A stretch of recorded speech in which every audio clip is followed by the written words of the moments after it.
Today's thought is called While He Was Yet a Boy, and is taken from the 2nd of Chronicles 34, Hosea chapter 2, Acts chapter 16 and verse 17, the daily readings for today. Now, reading the context about the one who was described as being yet a boy, we discover he was 16 years old. Who was he? What did he do at this age?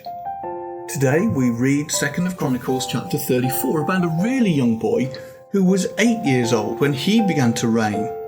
His father, Amon, had died after reigning only 2 years, but he was a very ungodly king, like his grandfather Manasseh, of whom we read in verse 33 and chapter 33 and verse 10. The Lord spoke to Manasseh and to his people, but they paid no attention.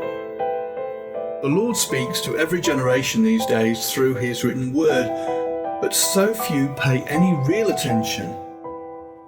Well, we read in today's chapter how this 16-year-old boy, in the 8th year of his reign, while he was yet a boy, he began to seek the God of David his father. When he was 20, he started to take action to destroy all those false places of worship. At his command, they chopped down the altars of the Baals in his presence. When he was 26, he gave orders to repair the temple and make it fit for the use of worship to the Lord.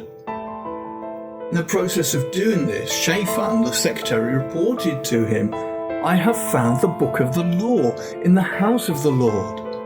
After it had been read before him, the king sent and gathered together all the elders. Then the king himself read in their hearing all the words of the book of the covenant. The result was a great reformation. What a total difference reading of God's word makes when it is read with intent and purpose by a heart that is seeking to really know God and develop a real relationship with him. How great is the need for such a reformation today. In those days it was initiated by the king, as we will read tomorrow. But today, it has to start with the individual, and God has seen to it that his word is available in all languages.